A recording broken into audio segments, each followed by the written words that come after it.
Déjà, c'était le petit bout qui nous manquait d'hier. En fait, c'est vrai que peut-être qu'ils ont je sais pas pourquoi ils n'ont pas inclus ça, hein, puisque ça se termine beaucoup plus naturellement à enl juste dans mon premier livre, j'ai raconté tout ce que Jésus a fait et enseigné dès le début jusqu'au jour où il fut enlevé au ciel. Je ne sais pas pourquoi ils ont coupé ça à C'est ça. ça il y a un truc C'est qui colle pas arbitraire là. aussi, hein, donc c'est la coupure, elle était arbitraire. Et en fait, ils les enseignent pendant 40 jours. Mais ça, on ne sait pas en fait ce qui s'est passé là. On a un petit peu de surtout quand c'est au début, en fin d'évangile, il y a quelques petites histoires, très, très succinctes, Il y en a pas beaucoup, hein.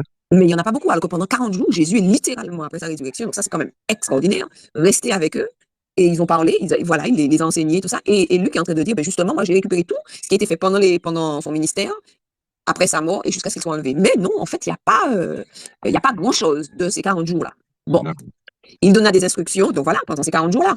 C'est Oui. pendant mais on ne sait pas quelles instructions, on ne les a pas ces instructions, en fait. Ça, c'est encore un truc que le Seigneur décide, bon, c'est pas la peine. Je ne sais pas pourquoi, ça, c'est l'un des trucs que je me demande.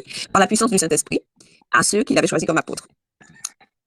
Heu, voilà, donc ça, c'est moi, j'ai envie de savoir ce qui s'est passé pendant ces 40 jours Mmh. et j'ai envie de savoir pourquoi il n'y a pas de pourquoi est-ce que ça n'a pas été important de raconter ce qui s'est passé? Parce que 40 jours, à rester enfin, tout le monde a vu le crucifié et pendant 40 jours, il s'est montré à tout le monde. Quand même le long 40 jours où tu te dis où il y a plein d'instructions, Oui. et en fait, là, tu te dis: «C'est étrange, ça aurait pu faire, le livre des 40 jours, quoi, quand même». 30 jours-là, je crois on peut dire qu'il y avait peut-être quelque chose de beaucoup plus intime pendant ces jours-là, parce qu'il n'y a pas eu il n'est pas allé partout. Le Seigneur leur a donné des instructions, c'est ça le truc, donc des instructions que nous, ce sont par la puissance de cet esprit. Ça aussi, c'est important, ça, quand même, hein, par la Oui, puissance de très cet important. esprit. Par la puissance de Saint-Esprit, donc Tu vois, déjà là, et rien sans le Saint-Esprit. rien. Donc, en fait, c'est ça, c'est-à-dire que le Saint-Esprit, s'il doit me donner un message, ça va être le message du Saint-Esprit, mais à travers Véronique. Donc, la personnalité basique de Véronique, il ne va pas transformer Véronique en Jean-René. Il ne Oui, va pas c'est ça. transformer Jean-René en Véronique. Et c'est ça c'est ça qui caractérise beaucoup le Seigneur, c'est qu'il aime la diversité. Il a créé la diversité. Il ne se sent pas menacé par la diversité, alors que le C'est diable ça. déteste la diversité. Lui, il veut uniformiser.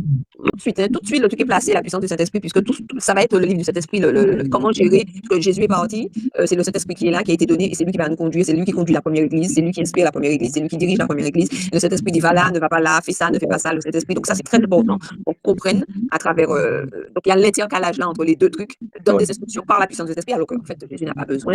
Enfin, c'est pas qu'il n'ait pas besoin, mais c'est qu'en fait, tu n'es pas obligé de mettre par la puissance du Saint-Esprit pour Jésus. Donc la Oui, raison pour laquelle il met par la puissance du Saint-Esprit, c'est pour lui montrer que voilà, que c'est le même Saint-Esprit. J'en mets des trucs au grenier par rapport à leurs abus. par rapport aux abus, tout à fait. Et ça, c'est pour qu'on soit connecté à la Bible, parce que c'est la Bible justement qui nous permet De rééquilibrer, de redonner le ouais, sens, ouais. oui, revenir à la parole. D'ailleurs, ils n'étaient pas nombreux. Ils étaient face à un monde dont il fallait manifester leur appartenance à Jésus. Ils étaient forcément très peu. Ouais, ouais. Enfin, Et c'était les pionniers. c'est C'était les fini. pionniers, hein, c'était le début. Donc là, et en plus, les pionniers étaient juifs, donc ils allaient contre-culturel. Ah ouais. La contre-culture était extrême. Tu as entre instruction et les apôtres, c'est-à-dire que tu as le message, la graine, le Seigneur les a ensemencés, et tu as les apôtres qui ont été choisis par la puissance du Saint-Esprit au milieu. Et c'est lui qui fait la connexion entre les deux, c'est lui qui fait la puissance entre les deux. Ouais, ouais. Eh ben, ça, c'est une structure qu'il faut garder. Voilà.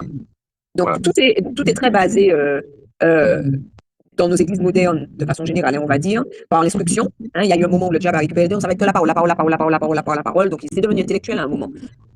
D'accord? C'est devenu intellectuel. Maintenant, si tu as un gars qui sait parler, tu as un bon communicateur qui a des dons communicatifs, on les met pasteurs, on les met prédicateurs, parce qu'ils sont enseignants, ou bien parce qu'ils savent parler, alors que ce n'est pas ça. Et puis en plus, le Seigneur a souvent utilisé des gens qui n'avaient absolument pas le don naturel pour leur donner, pour les utiliser pour la parole. Et là, que tu vois, entre les deux, entre instruction, ça veut dire la parole, on va parler, on va dire, et c'est un truc qu'ils vont devoir garder, les apôtres, on va faire, on va parler, on va dire aux gens ce qu'il faut faire.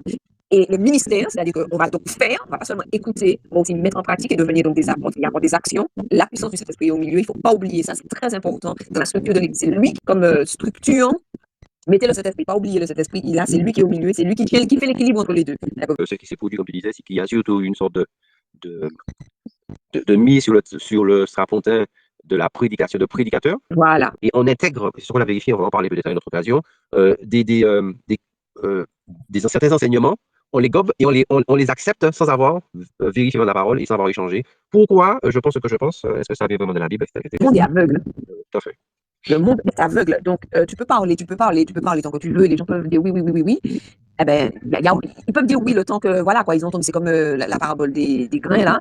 Ben, ils vont entendre, ils vont dire oui, ils vont recevoir avec joie, et puis, il suffit que quelque chose arrive, c'est parti. Donc, c'est pour ça que la puissance du Saint-Esprit est très importante, parce que c'est lui, le Saint-Esprit, qui change vraiment, c'est lui qui convertit vraiment. C'est ça. C'est lui qui ouvre les yeux.